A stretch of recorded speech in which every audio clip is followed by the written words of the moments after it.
புதிதாக ஒரு அரசியல்வாதி இருக்கிறார், அவருக்கு நான் ஒரு பெயர் வைத்திருக்கிறேன், சனிக்கிழமை அரசியல்வாதி.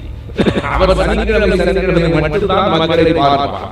வெளிநாட்டிலிருந்து முதலீடுகளை ஈர்த்து வந்திருக்கிறார். ஆக்ஸ்போர்ட் பல்கலைக்கழகத்திலே ஐயா பெரியாரின் படத்தை முதலீடாக கொடுத்து வந்திருக்கிறார். தமிழ் சொல்லுகிறார், திமுகவை வீழ்ச்சி அனுப்புகிறார்கள், அவரை பாவம் எப்போதோ அனுப்பினார். தமிழ் உள்ள மரியாதையோடு சொல்லுகிறேன், திமுகவை பார்ப்பதாம் இல்லை. எல்லா நாட்களும் இரண்டாவது போராடுகிற முதல் இடம் திமுக தான் முடிவாகிவிட்டது. திமுகவை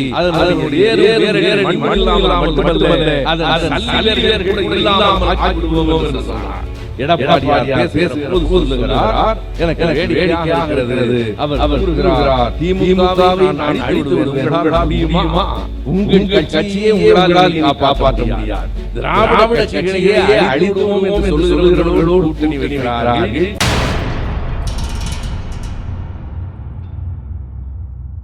இது என்ன புதிதாக தமிழ்நாட்டை தலைமுறையை விடமாட்டேன் என்று தொடங்கி இருக்கிறீர்கள் என்று கேட்கிறார்கள். புதிதாக ஒரு நூற்றாண்டாக தமிழ்நாட்டை தலைமுறையை விடாமல் காத்து இருக்கிற இயக்கம்தான் திராவிட இயக்கம் என்பதை வரலாறு சொல்லும். சொல்லுகிறவர்களின் முகம் மாறி இருக்கிறது, குரல் மாறவில்லை. ஒரு நூற்றாண்டுக்கு முன்பு இதைத்தான் நீதி கட்சி சொன்னது. பிறகு எங்கள் ஐயா பெரியார் சொன்னார், அறிஞர் அண்ணா சொன்னார், தலைவர் கலைஞர் சொன்னார். இன்றைக்கு எங்களின் தளபதி தமிழ்நாட்டின் முதலமைச்சர் கழகத்தின் தலைவர் ஓங்கி ஒலிக்கிறார். நாடு முழுவதும் இந்த குரலை எழுப்புகிறார். எண்ணி பாருங்கள், இந்தியாவில் எந்த மாநிலத்திலாவது நீட் தேர்வை எதிர்த்து பீகாரில் நடந்து கொண்டிருக்கிற அந்த வாக்காளர் பட்டியலினுடைய மோசடியை எதிர்த்து, இன்றைக்கு இருக்கிற தொழிலாளர் மீனவர் நலனுக்கு வருகிற ஊர்களை எதிர்த்து, ஜிஎஸ்டியை எதிர்த்து, பாலின பாகுபாடு கூடாது, பெண்களும் ஆண்களும் சமம்தான், பெண்களை தாழ்த்த விடமாட்டோம் என்று அதற்கு குரல் கொடுத்து தமிழ்நாட்டை தலைமுடிய விடமாட்டேன் என்று தலைமுடிந்து இருக்கிற தலைவரை நாம் பெற்றிருக்கிறோம். இது அவருடைய குரல் மட்டுமில்லை, தமிழ்நாட்டின் குரலாக ஒலிக்க வேண்டும் என்பதற்காகத்தான் நாடு முழுவதும் கூட்டங்கள் நடந்து கொண்டிருக்கின்றன. நேற்றைக்கு ஆரணியிலே நான் பேசினேன், இன்றைக்கு இங்கே பேசுகிறேன். உண்மையாக எனக்கு வியப்பாக இருக்கிறது. நம்முடைய மாவட்ட செயலாளரை, பகுதி செயலாளர்களை பாராட்ட வேண்டும். 48 மணி நேரத்தில் கூட்டப்பட்டிருக்கிற கூட்டமா இவ்வளவு பெரிய கூட்டம் என்று பார்க்க தோன்றுகிறது. 48 மணி நேரத்தில் இந்த கூட்டம் கூடியிருக்கிறது என்று சொன்னால், இந்த திமுக கழகத்தின் உணர்வு இன்னமும் ஆழமாக இந்த மண்ணில் பதிந்து கிடக்கிறது என்பதுதான் அதனுடைய பொருள். என்றைக்கும் மகளிர் அணியிலிருந்து அத்தனை பேர் வந்திருக்கிறவர்கள் இந்த நாட்டில், இந்த மண்ணில் நாங்கள் எப்போதும் தலைமுடிய மாட்டோம் என்கிற உறுதியோடு இங்கே கூடியிருக்கிறீர்கள். எதற்காக உறுதிமொழி என்பதை நம்முடைய மாவட்ட செயலாளர் அவர்கள் படித்தார்கள். அவர்கள் சொல்ல நாம் திரும்ப சொன்னோம், இது சடங்கு இல்லை, சம்பிரதாயம் இல்லை, நம் நெஞ்சத்தின் ஆழத்திலிருந்து எழுகிற உணர்வின் வெளிப்பாடு. காரணம், திமுக கழகம் வெறும் தேர்தலுக்காக மட்டுமே தொடங்கப்பட்ட கட்சியும் இல்லை, தேர்தலுக்காக மட்டுமே நின்று கொண்டிருக்கிற கட்சியும் இல்லை. ஆனால் தேர்தலில் ஒரு நாளும் வெற்றி வாய்ப்பை இழந்து விடுகிற கட்சியும் இல்லை. நாம் இந்த மண்ணின் சமூகத்தின் மக்களை பற்றி பேசுவோம். தேர்தல் வருகிற போது மக்கள் நம்மை பற்றி பேசுவார்கள். நாடு முழுவதும் இப்போது என்ன நடந்து கொண்டிருக்கிறது? இங்கே நண்பர்கள் பேசுகிற நேரத்தில் சொன்னார்களே, புதிதாக ஒரு அரசியல்வாதி இருக்கிறார், அவருக்கு நான் ஒரு பெயர் வைத்திருக்கிறேன், சனிக்கிழமை அரசியல்வாதி. சில பேர் வெள்ளிக்கிழமை மட்டும்தான் கோயிலுக்கு போவார். அவர் சனிக்கிழமை மட்டும்தான் மக்களை பார்ப்பார். அவர் சொல்லுகிறார், நம்முடைய முதலமைச்சர் வெளிநாட்டுக்கு போனது முதலீடுகளை ஈர்த்து வருவதற்காகவா அல்லது முதலீடு செய்வதற்காகவா என்று கேட்கிறார். இரண்டும் தான் தம்பி, நீங்கள் முன்னிட்டு பார்த்தால் தெரியும். வெளிநாட்டிலிருந்து முதலீடுகளை ஈர்த்து வந்திருக்கிறார். ஆக்ஸ்போர்ட் பல்கலைக்கழகத்திலே ஐயா பெரியாரின் படத்தை முதலீடாக கொடுத்து வந்திருக்கிறார். உங்கள் கேள்விகளுக்கெல்லாம் அவரே விடை சொல்லியிருக்கிறார். எல்லாவற்றும் மிக தெளிவாக அவர் விமான நிலையத்தில் இறங்குகிறதே சொல்லியிருக்கிறார். வெறும் முதலில் 15,000 கோடி ரூபாயை முதலீடாக தமிழ்நாட்டிற்கு கொண்டு வந்திருக்கிறார். என்ன பயன்?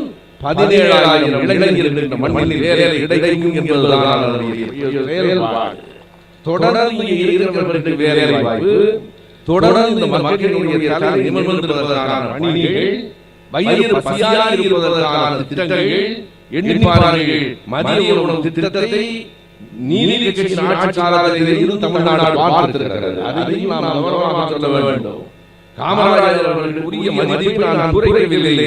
ஆனால் அவருக்கு முன்னால் மதிய உணவு திட்டத்தை இந்த தமிழ்நாட்டில் முதல்வராக குறிப்பாக சென்னையிலே அறிமுகப்படுத்தியவர் நீதி கட்சியின் தலைவராக இருந்த சர்பி தியாகராயர் அவர்தான் முதல்வராக சென்னையிலே மதிய உணவு திட்டத்தை கொண்டு வந்தார். காமராஜர் தொடர்ந்தார். அதற்கு பிறகு இந்தியா காலத்துக்கு இருந்தது. கலைஞர் ஈடுபடுத்தினார். நாம் எதை மறுக்கவில்லை. ஆனால் இன்றைக்கு புதிதாக நம்முடைய கழகத்தின் தலைவர் முதலமைச்சர்கள் கொண்டு வந்திருக்கிற திட்டங்கள் காலை உணவு திட்டம் என்பது அத்தனை எளிதில் நாம் போய்விட தட்டிவிட முடியாது. என்ன காரணம்? யாருக்கு பேருதவி? இந்த காலை உணவு திட்டம் என்பது யாருக்கு பேருதவி என்றால் நமக்கு அல்ல. கிராமங்களிலே காலில் உரத்தோடும் தோளில் ஏரோடும் வயலுக்கு புறப்பட்டு போகிறார்கள் வேளாண்மை சகோதரர்கள். அவர்கள் தங்கள் பிள்ளைகள் காலை உணவு என்ன செய்யுமோ என்று கவலைப்பட வேண்டாம். தாய்மானவராய் தமிழ்நாட்டின் முதல்வர் இருக்கிறார். 20,59,000 பேர். இந்த புள்ளிவிவரம் கணக்குகளை யாராவது மறுக்க முடியுமா? 20,59,000 பேருக்கு காலையிலே தினந்தோறும் பள்ளிக்கூடத்திலே உணவு உண்டு. வயிறார உண்டதற்கு பிறகுதான் பாடம் சொல்லி இருக்கிற புதிய மரபு இந்தியாவில் எந்த மாநிலத்திலும் இல்லாத காலை உணவு திட்டத்தை தமிழ்நாட்டில் அறிமுகப்படுத்தியவர் நம்முடைய முதல்வர்தான். இன்றைக்கு இந்தியாவின் பிற மாநிலங்கள் பஞ்சாபின் முதல்வர் என்று சொல்கிறார். எங்கள் மாநிலத்தில் இதை கொண்டு வர வேண்டும் என்று தோன்றுகிறது என்கிறார். பஞ்சாபில் கனடா நாட்டின் பிரதமர் காலை உணவு திட்டத்தை கொண்டு வர வேண்டும் என்ற முயற்சிகள் இருக்கிறது என்கிறார். உலகத்திற்கு வழிகாட்டுகிற ஒரு தலைவர் முதலமைச்சராக தலைவராக கிடைத்திருக்கிறார். எனவே உணவு மட்டுமில்லை, ஒரு நாள் நம்முடைய பிள்ளைகள் நம்முடைய மக்கள் இந்த மண்ணில் தலைமுறை நின்றுவிடக் கூடாது. தேர்தலில் வாக்காளர்கள் பட்டியலில் எத்தனை மோசடி இங்கே நம்முடைய மாவட்ட செயலாளர்கள் படித்தார்களே. எஸ்ஐஆர் திட்டத்தில் என்ன எஸ்ஐஆர் திட்டம்? ஸ்பெஷல் இன்டென்சிவ் ரிவிஷன் என்ற ஒரு திட்டத்தை கொண்டு வந்திருக்கிறார். இருக்கிற வாக்காளர் பட்டியலை மிக கூர்ந்து ஆழமாக அவர்கள் திருத்தி அமைப்பார்களாம். எப்படி திருத்தி அமைப்பார்கள்? உயிரோடு இருக்கிறவனை இல்லை என்று திருத்தி அமைப்பார்கள். இல்லாதவன் வாக்களித்து திருத்தி அமைப்பார்கள். உண்மையான ராகுல் காந்தி அவர்களுக்கு நாம் ஒரு பெரிய கையெழுத்தோடு நன்றி சொல்ல வேண்டும். பீகார் மாநிலத்தில் மட்டும் நண்பர்களே, பீகார் மாநிலத்தில் மட்டும் இன்னும் மொத்தமாக எல்லா தொகுதிகளில் பார்க்கவில்லை, குறிப்பிட்ட தொகுதிகளில் ஆய்வு நடத்தியதில் 64 லட்சம் வாக்காளர்கள் காணாமல் போயிருக்கிறார்கள் என்றால் தமிழ்நாட்டிலும் அப்படி செய்யலாம் என்கிற கனவு யாருக்காவது இருக்குமானால் நம் தமிழகத்தின் முதல்வர் சொல்கிறார், ஒரு நாளும் தமிழ்நாட்டை தலைமையினால் விட மாட்டேன் என்றார். முடியாது. உன்னால் தமிழ்நாட்டை செய்துவிட முடியாது. நாங்கள் உறுதியாக இருக்கிறோம், கவனமாக இருக்கிறோம். ஒவ்வொரு இடத்திலும் எங்கள் பிள்ளைகளின் எதிர்காலம் பற்றிய கனவுகளோடு இருக்கிறோம். இன்றைக்கு நேரத்தையாம் எதிர்களை பார்க்கிறோம். பாரதிய ஜனதா கட்சியிலே ஆளுநராக அம்மையார் தமிழிசை சொல்லுகிறார், திமுகவை வீட்டுக்கு அனுப்புகிறார்கள். அவரை பாவம் எப்போதோ வீட்டுக்கு அனுப்பிவிட்டார்கள். அவரை ஏற்கனவே அனுப்பிவிட்டார்கள். தமிழிசை உங்களுக்குள்ள மரியாதையோடு சொல்லுகிறேன், திமுகவை பார்ப்பதாம் வலிமை இல்லை. ஒரு நாள் முடியாது. நான் எடுத்துக்காட்டு சொல்லட்டுமா? யாரெல்லாம் வேண்டும் என்று போராடினார், எத்தனை பெரிய போராட்டங்கள், எத்தனை பெரிய தலைவர்கள், எவ்வளவு பெரிய கட்சிகள் ஒருங்கிணைந்து ஒரு நாள் திமுகவை இந்த மண்ணை வீழ்த்த முடியவில்லை. தேர்தலில் தோல்வி வந்தன, திமுக அழிந்துவிடவில்லை.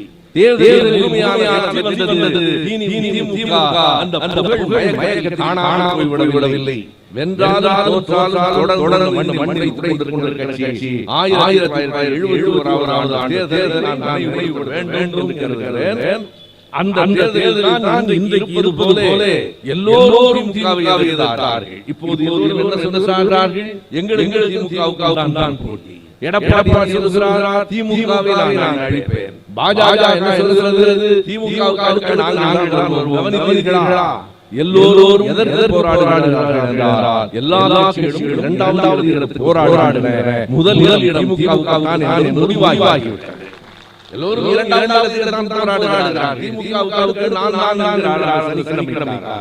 திமுகவுக்கு நான் எல்லோரும் திமுகவுக்கு அடுத்து சொல்லுகிற போதே திமுக தான் முதலில் உங்களை அறியாமலேயே நீங்கள் கொண்டு கொண்டிருக்கிறீர்களே நாங்கள் சொல்லுகிறோம் 1971ஆம் ஆண்டு இப்போது இருக்கிற எடப்பாடி போல அல்ல, இப்போது ஒன்றிதாக முடிக்கிற நடிகர்கள் போல அல்ல.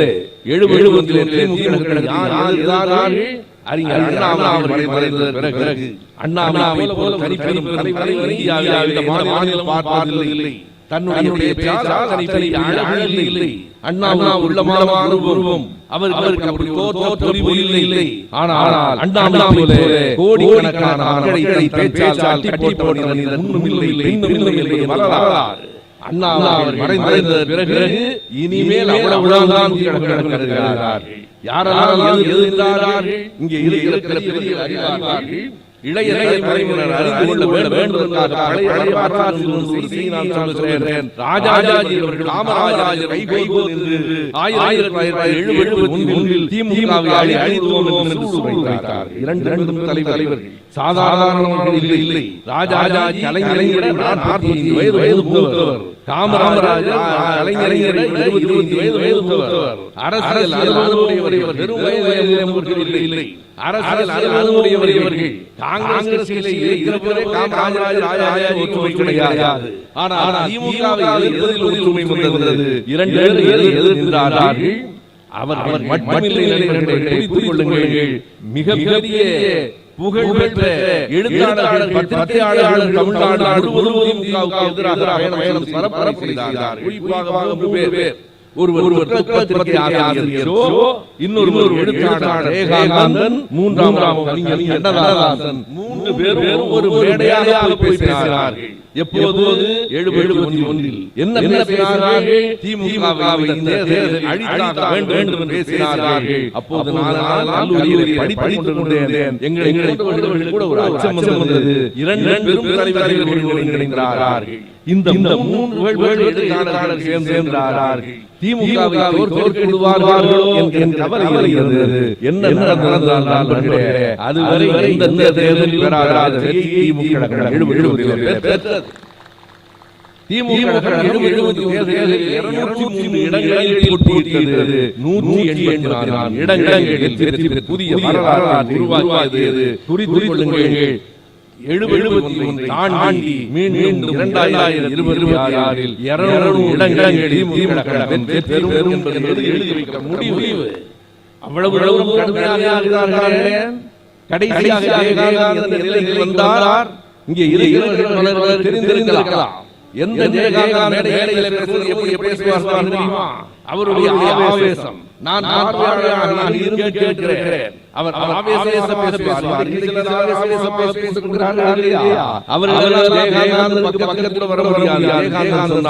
திமுகவை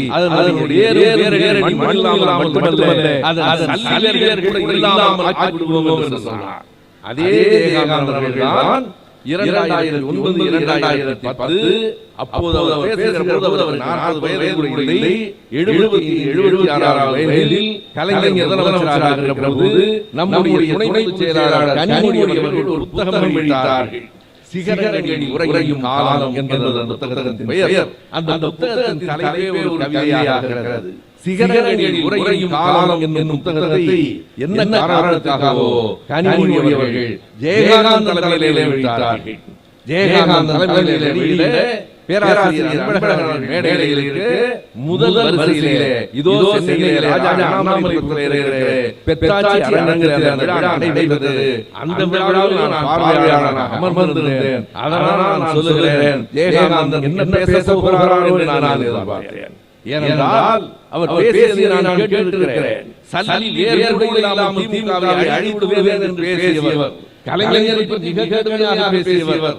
அன்றைக்கு கலைஞர் எதிரிலே அமர்ந்திருக்கிறார். பார்வையாளர் வரிசையிலே அமர்ந்திருக்கிறோம். ஜெயகாந்தன் வந்து பேச தொடங்கிய வரிகள் நான் சொல்வதில் உங்களுக்கு சந்தேகம் இருந்தால் உங்கள் கைபேசியில் ஜெயகாந்தனின் பேச்சு அந்த சிகரங்களில் உறையும் காலம் நூல்வழி விடாமல் என்று இப்போதும் நான் மாலையில் கேட்டேன். ஜெயகாந்தன் பேச்சை எப்படி தொடங்குகிறார் அறியுமா? தமிழின தலைவர் எங்களுக்கெல்லாம் வழிகாட்டி எங்களின் முன்னோடி கலைஞர் கருணாநிதி அவர்களே என்று பேசினார். யார் திமுக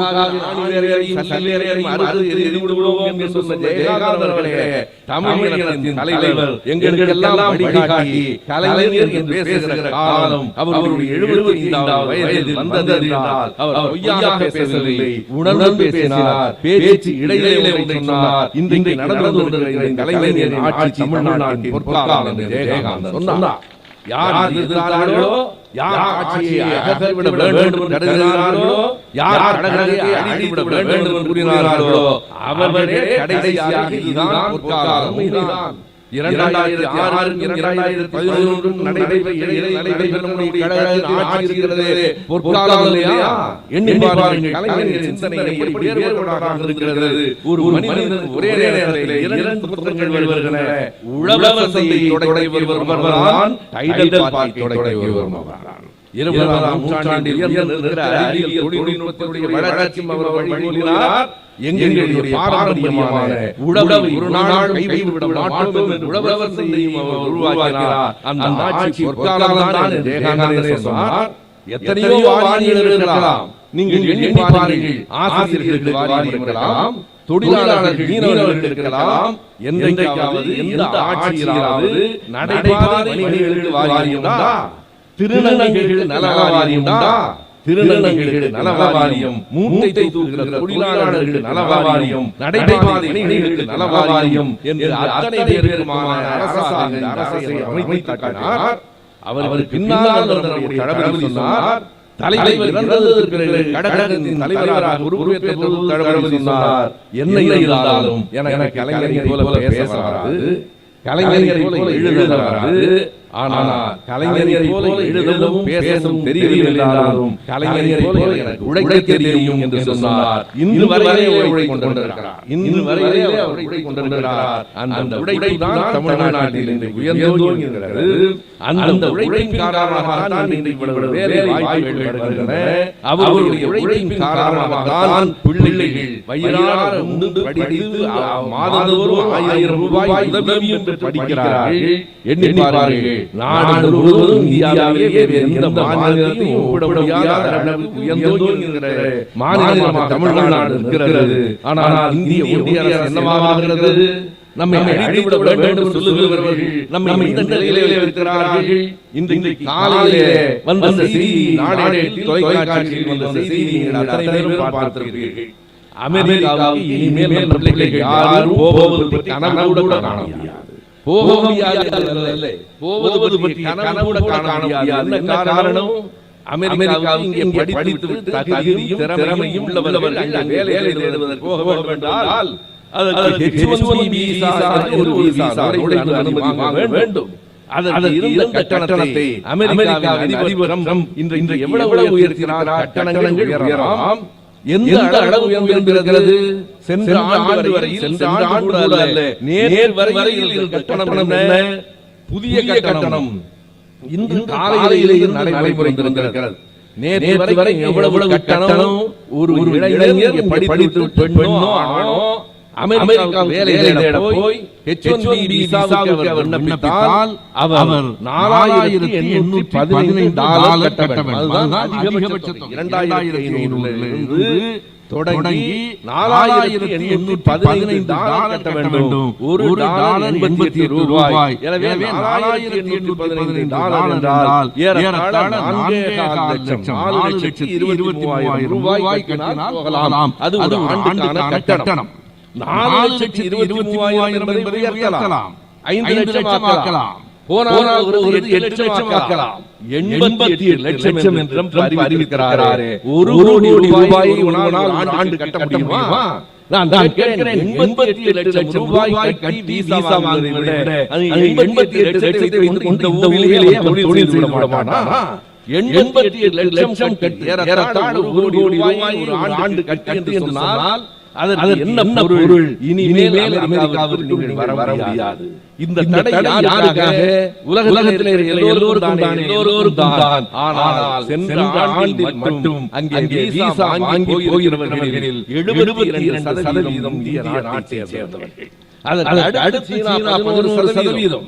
எனவே 70% இந்திய பிள்ளைகள் இப்போதெல்லாம் மிக பெரும் பணக்காரர்கள் தான் வெளிநாடுகளுக்கு போகிறார்கள் என்பதல்ல, நம்முடைய வீட்டு பிள்ளைகள் நடுத்தர குடும்பத்தை சார்ந்தவர்கள் இந்த மேலை நாடுகளில் போய் பணம் ஈட்டுகிறார்கள். பணம் ஈட்டுகின்ற நண்பர்களே, தமிழ்நாட்டு பிள்ளைகளால் தான் அங்கே இருக்கிற தகவல் தொழில்நுட்ப தொழிலே உயர்ந்து இருக்கிறார்கள்.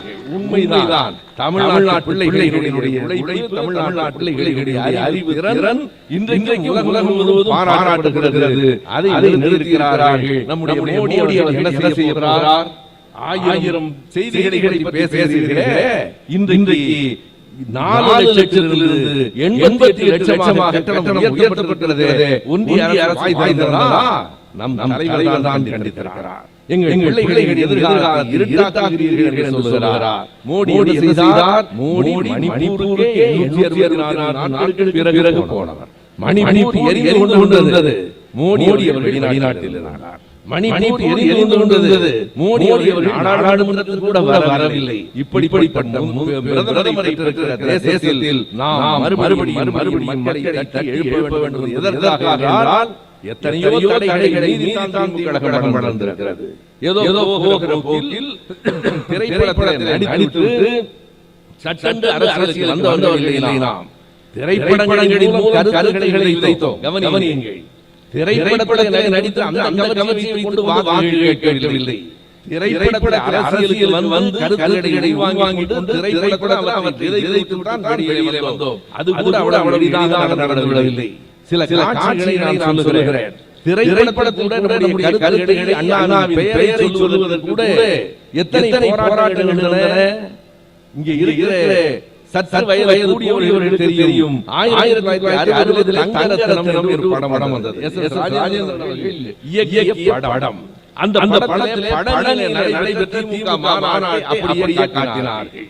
அந்த திமுக மாநாட்டை காட்டி போகட்டும் தணிக்கைத்துறை அனுமதித்தது. ஆனால் தணிக்கை எதிர்பார்க்கவில்லை. திரையரங்கில் படம் ஓடுகிற போது படனி மாநாடு ஆட்டப்படுகிற போது அந்த அரங்கமே அந்த காட்சியை பார்த்து இனிமேல் இவர்கள் விடக்கூடாது முடிவெடுத்தார்கள். இப்போதும் நீங்கள் கைபேசியிலே யூடியூப் என்கிற அந்த வலையொலியிலே அந்த பாடலை மட்டும் பாட்டு வரும். மிக அருமையான ஒரு பாட்டு. காஞ்சியிலே ஒரு தந்தரான் கருணையினால் அவன் நிறைந்தான், அண்ணாவின் எல்லோரும் அழைக்கப்பட்டான், அவன் 1000 தலைமுறை தடைக்க நின்றான் என்கிற அந்த பாட்டு. அண்ணாவின் எல்லோரும் அழைத்தார்கள், 1000 தலைமுறை அழைத்தது என்கிற அந்த பாடலுக்கு பிறகு என்ன ஆகின்றால், அடுத்தடுத்து வருகிற படங்களிலே அண்ணாவின் பெயரையோ ஏன் ஆஞ்சியின் பெயரையோ சொல்ல அனுமதி மறுத்தார்கள். 60 காஞ்சி தலைவர் ஒரு படம் வந்தது.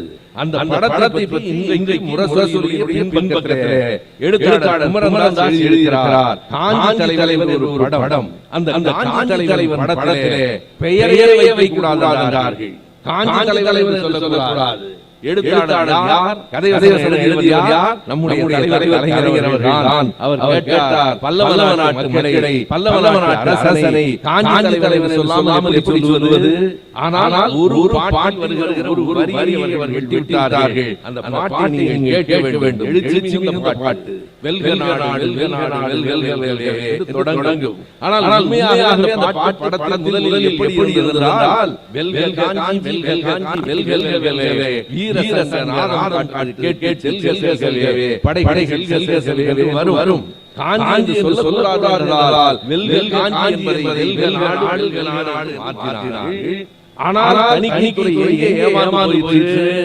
எங்கே ஏமாந்தது என்றால், அந்த படத்தில் எம்ஜிஆர் அரசு பல்லவனாக நடிப்பார். எம்ஜிஆர் தங்கையாக குமாரி நடிப்பார். படத்திலே ஒரு தொடர்ச்சியான வசனம் வரும். ஆனால் தணிக்கை அதிகாரிகள் அது புரியவில்லை. திரையரங்கத்தில் வந்தபோது மக்களிடையே வரவேற்பை பார்த்தது புரிந்தது. என்ன வசனம் என்றால், விஜயகுமாரி இந்தியாரை சொல்லுவார், தங்கை அண்ணனை பார்ப்பார் பேசுகிற வசனம். அவர் சொல்லுவார், இந்த நாட்டை காப்பாற்றுவதற்கு உங்களை விட்டால் நாம் யார் என்று கேட்பார். உங்களை விட்டால் நாம் யார் என்று தங்கை அந்த வசனத்தை திரையரங்கில் இருந்தவர்கள் முழுவதும் தமிழ்நாட்டை காப்பாற்றுவதற்கு யார் என்று புரிந்து கொண்டார்கள். அந்த படத்தில் எந்த இடத்திலெல்லாம் அண்ணா அழைக்கிறாரோ அந்த இடத்திலெல்லாம் இருந்தது. இப்படித்தான் தொடர்ச்சியாக பல்வேறு திரைப்படங்களில் கூட நமக்கு தடை விதிக்கப்பட்டன. உங்களுக்கு தெரியும் என்பதால் திரைப்படத்தில் சில இடங்களை சொல்லுகிறேன். பெற்றால் தான் பிள்ளையாய் பாட்டு அந்த படத்தில் நல்ல நல்ல பிள்ளைகளை பாட்டு அந்த பாட்டை கவனியுங்கள். என்ன படம் தான் நல்ல நல்ல பிள்ளைகளை நம்பி நாடே தம்பி என்று தொடங்குகின்ற பாட்டில் இடையிடையில் ஒரு வரி வரி ஒரு சொல்லை மாற்றியது. என்ன வந்தார் பிள்ளைகளை பார்த்து பாடுவார், நீ அறிவு இணங்குவனை போல் அன்பு வணங்குவனை போல் கவிதையை வழங்கு பாரதி போல் மேடை அண்ணாவை போல் என்ற பாட்டு வரும். தனிக்கு அனுமதி இல்லை, நீங்கள் சொல்லலாம் என்று தடுத்தார்கள். இப்போதும் நீங்கள் கேட்டால் பாட்டு கடைசியாக இப்படி மாற்றப்பட்டிருக்கும். அறிவு இணங்குவனை போல் அன்பு வணங்குவனை போல் கவிதைகள் வழங்கு பாரதி போல் நீ மேடையில் முழங்கு திருவிழா போல் இருக்கும். ஆனால் உண்மையிலேயே மேடை முழங்கு அண்ணாவை போல் என்று எழுதப்பட்டது. இப்படி எல்லாம் திரைப்படத்தை தடுத்து முடியும் என்று கருதினார்கள். 66,000 பேர் திரைப்படத்தில் தடுக்கப்பட்டது. 60 முதலமைச்சர் பதவியேற்ற போது யார் தடுக்க முடிகிறது? அவர்தான் தமிழ்நாட்டின் முதலமைச்சர். அவர்தான் தமிழ்நாடு பெயர் சூட்டியவர். அவர்தான் சுயமரியாதை திருமணங்களை சட்டமாக்கியவர். அவர்தான் இருமொழி கொள்கையை நாட்டில் கொண்டு வந்தவர். அறிஞர் அண்ணா அவர்கள் 68 ஜனவரி 23ஆம் தேதி சட்டமன்றத்திலே இதற்காகவே ஒரு நாள் கூட்டத்தை கூட்டி தமிழ்நாட்டிலே இந்தி பாடலை தமிழும் ஆங்கிலமும் இருமொழிகள்தான் என்று கொண்டு வந்ததால்தான் ஆங்கிலம் கற்றதால்தான் நம் தாய்மொழியான தமிழை அந்நியமொழியான ஆங்கிலத்தை தொடர்புடையாக கற்றதால்தான் இன்றைக்கு உலகம் முழுவதும் தமிழ்நாட்டு பிள்ளைகளை இருக்கிறார்கள். அதுதான் காரணம். அதிமுக தெரியுமா? எடப்பாடியார் தெரியுமா? எடப்பாடியார் பேசும்போது சொல்லுகிறார், எனக்கு வேடிக்கையாக இருக்கிறது. அவர் கூறுகிறார், திமுகவை நான் அழித்து விடுவேன் முடியுமா? உங்கள் கட்சியை உங்களால் காப்பாற்ற முடியாது. உங்கள் கட்சியை உங்களோடு இருக்கிற பாஜக அடித்துக் கொண்டிருக்கிறது. நான் இன்றைக்கு சொல்லுகிறேன், முதலமைச்சர் கூட ஒரு முறை நான் சொன்னேன், இந்த தமிழ்நாட்டு மக்களை மட்டுமல்ல அதிமுகவை நீங்கள் தான் காப்பாற்ற வேண்டும். ஏனென்றால் நமக்கு எதிர்க்கட்சியாக அதிமுக நல்லது. இல்லையானால் அவர்கள் வந்து சேர்வார்கள். குறைந்தது அதிமுகவின் கட்சியின் பெயரில் திராவிடம் இருக்கிறது, கொடியில் அண்ணா பறக்கிறார். நமக்கு தெரியும் அவர் கட்சி கொடியிலே தான் அண்ணா பறக்கிறார், திமுக மேடையிலே தான் அண்ணா கொடி பறக்கிறார் என்பதை அறிவு இருந்தாலும் கூட குறைந்தபட்ச திராவிடத்தை வைத்திருக்கிறார்கள். திராவிட கட்சியை அழித்தோம் என்று சொல்லுகிறவர்களோடு கூட்டணி வைக்கிறார்கள். நண்பர்களே, இந்த நாடு முழுவதும் தேர்தலை நோக்கி நகர்ந்து கொண்டிருக்கிறது. நாம் தேர்தல் முன்பே கூட மிக தெளிவாகவும் சரியாகவும் தமிழ்நாட்டின் மானத்தை காப்பாற்ற வேண்டும். தமிழ்நாட்டு பிள்ளைகளின் எதிர்காலத்தை காப்பாற்ற வேண்டும். நமது அடுத்த தலைமுறை வெறும் தேர்தலை மட்டுமல்ல, அடுத்த தலைமுறை பற்றி கவலையும் நமக்கு இருக்கிறது. நம் தலைமுறைகளை காப்பாற்ற வேண்டும் என்பதற்காகத்தான் இந்த உறுதிமொழிகளை நாடு முழுவதும் எடுப்பதற்கு திமுக ஏற்பாடு செய்திருக்கிறது. சென்னையிலே மட்டுமல்ல, செங்கல்பட்டிலே மட்டுமல்ல, கன்னியாகுமரி வரை இந்த கூட்டங்கள் நேற்றும் இன்றைக்குமாக தமிழ்நாட்டின் தலைநகரங்கள், மாவட்ட தலைநகரங்கள் அனைத்தையும் நடந்திருக்கின்றன. இது நாம் உறுதியேற்பதற்கான நேரம். கொஞ்சமும் கடந்து விடாதீர்கள். நமக்கு வேலை இருக்கிறது. வரப்போகிற தேர்தல் வழக்கமான தேர்தல் இல்லை. இரு தத்துவங்களுக்கு இடையிலான ஒரு போராக வரப்போகிற தேர்தல் நடைபெறப் போகிறது. சமத்துவமா ஆதிக்கமா என்பதுதான் முன்னால் வைக்கப்படுகிற கேள்வி. மறுபடியும் விளைவிலுங்கள். திமுகவா அதிமுகவா என்பதல்ல, திமுகவா பாஜகவா என்பதல்ல, இந்த மண்ணில் சமத்துவமா அல்லது ஒரு குறிப்பிட்டவர்களுடைய ஆதிக்கமா என்பதுதான் முன்னால் இருக்கிற கேள்வி. ஆதிக்கத்தை முறியடிப்போம், அடிமை தடைகளை அறுத்தறிவோம், விடுதலை வென்றெடுப்போம், விடுதலை சமத்துவம் நாட்டின் அடிப்படையான கோட்பாடுகள். நேற்று பேசிய முதல்வர் பேச்சை மறுபடியும் ஒரு படியுங்கள். சென்னையிலே விளையாட்டு அரங்கத்தில் பொறுப்பேற்ற ஆசிரியர்களுக்கு சான்றிதழ் வழங்குகிற போது 2712 ஆசிரியர்களுக்கு நேற்றைக்கு சான்றிதழ் வழங்குகிற போது நம்முடைய முதலமைச்சர் என்ன பேசுகிறாரா? மிக அருமையான பேச்சு. ஆசிரியர்களாக பொறுப்பேற்றீர்கள். நீங்கள் வெறும் ஆசிரியர்கள் மட்டுமில்லை, நீங்கள் பாடப்புத்தகங்களை சொல்லிக் கொடுப்பது மட்டும் உங்களுக்கு வேலை இல்லை, வீட்டிலே பிள்ளைகள் எல்லாவற்றையும் சொல்லிக் கொடுக்கிற முதல் ஆசிரியர்கள் பெற்றோர்கள் தான் பள்ளிக்கூடத்திலே பிள்ளைகளை பார்த்துக் கொள்கிற இரண்டாவது பெற்றோர்கள் நீங்கள் தான். எனவே வெறும் ஆசிரியர்களாக இல்லை, பெற்றோர்களாக இருங்கள். பிள்ளைகளிடம் காட்டுங்கள்.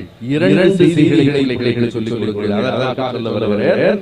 முதலமைச்சர் தெளிவாக சொல்லுகிறார், இரண்டு செய்திகளை பிள்ளைகளை சொல்லிக் கொள்ளுங்கள். ஜாதி பாகுபாடு மனதில் இருக்கக்கூடாது, பாலியல் பாகுபாடு இருக்கக்கூடாது சொல்லிக் கொடுங்கள். ஜாதியால் உயர்ந்தவன் இல்லை, தாழ்ந்தவன் இல்லை. பெண் என்பதால் எந்த ஒரு பெண் உயர்ந்தவர்கள் இல்லை. இங்கே இருக்கிற தாய்மார்களை அறிந்து கொள்ள வேண்டும். காலகாலமாக ஒரு நூற்றாண்டாக பெண்ணும் ஆணுமான சமத்துவத்துக்கு பாடுபடும் இயக்கம் தான் அவருடைய இயக்கம். இந்த இத்தனை பெண்கள் அமர்ந்திருக்கிறீர்கள் என்றால் முன்பெல்லாம் திருமண வீட்டிலூட ஒரு பொது கூட்டத்திலூட நாற்காலியில் ஆண்கள் தான் வருவார்கள், பெண்கள் கீழே தான் வரப்படுவார்கள். ஒரு பெண் வயது வந்தால் பள்ளிக்கூடத்தில் போவதில் நிறுத்தப்பட்டு விடுவாள். எந்த பெண்களையும் அன்றைக்கு பருவத்தில் வந்த பெண் பிள்ளைகளையும் படித்ததில்லை. கணவன் இறந்து போனால் பெண்ணையும் எரிகிற நெருப்பிலே போட்ட சமூகம் உடரமான சமூகம் தான் இது. எல்லாவற்றையும் தாண்டி பெண் என்றால் என்ன, ஆண் என்றால் என்ன, நாங்கள் சக மனிதர்கள், நண்பர்கள் என்றென்றைக்கும் ஒன்றாக சமமாக இருப்போம் என்ற நிலையை கொண்டு வர வேண்டும் என்பதற்காக தான் திராவிட இயக்கம் ஒரு நூற்றாண்டு காலமாக போராடியது. இன்றைக்கு பார்க்கிறேன், ஆண்களை விட பெண்களே கூடுதலாக இருக்கிற கூட்டம் இருக்கிறது. நீங்கள் வெறும் கூட்டத்திற்கு வந்து போகிறவர்களாக இல்லாமல், தேர்தலில் மட்டும் வாக்களிக்கிறவர்களாக இல்லாமல், நேற்று நம்முடைய முதலமைச்சர் சொன்னது போல ஜாதி பாகுபாடவர்களாக, பெண் ஆண் என்ற வேறுபாடவர்களாக சமமான ஒரு சமூகத்தில் வாழ்கிற உணர்வுடையவர்களாக இருக்க வேண்டும். அதுதான் திமுகவின் வெற்றி. தேர்தலில் நாம் பெறப்போகிற வெற்றி உறுதியாகிறது. புரிந்து கொள்ளுங்கள். நான் மறுபடியும் சொல்லுகிறேன், 2026 வரலாறு புதிதாக படைப்போம். 200 இடங்களில் நாம் வெற்றி பெறுவோம். அதனை தாண்டி சமூகத்தில் சமத்துவத்தை கொண்டு வருவதற்காகவும் கழகம் பாடுபட வேண்டும். அதற்கான போர் வீரர்களாய் நாம் எழுவோம். கழகத்தின் தலைவருக்கு பின்னால், இளையவருக்கு பின்னால் என்றென்றும் அணிவகுத்து நிற்போம். வருகிற எதிரிகளை எரிவோம். தேர்தலில் வெல்வோம், சமூகத்தில் வெல்வோம், வரலாற்றில் வென்று நிற்போம். வாய்ப்பு நன்றி, வணக்கம். உங்களுக்கு எவ்வளவு ஒரு இது இருந்தா, மனசுக்குள்ள எந்த ஒரு தைரியம் இருந்தா இந்த அளவுக்கு உங்களால பேச முடியும். ஆனா அப்ப நம்ம சொல்லலாமா தோழர், ரொம்ப கிரிஞ்சா பேசிருக்கீங்க, சும்மா உடான் சுட்டிருக்கீங்க, நல்ல டயலாக் ப்ரிப்பேர் பண்ணிருக்கப்பா, அடிக்கடி இந்த டயலாக் மறந்துருச்சுன்னு சொல்லி ஸ்கிரிப்ட் பேப்பரை பாத்தியா அப்படின்ற மாதிரி நாங்க கேட்கலாமா? இதுல அவரு வேற ஃபர்ஸ்ட் அங்கிள்னு சொல்லிட்டாரு, ஃபைனல் டச்ல தாய் மாமாவா எங்க சார் போனாரு? இத்தனை நாள் 50 வருஷமா அந்த தாய் மாமா எங்க போனாரு? ஒரு தாய் மாமான்னு என்ன பண்ணணும்?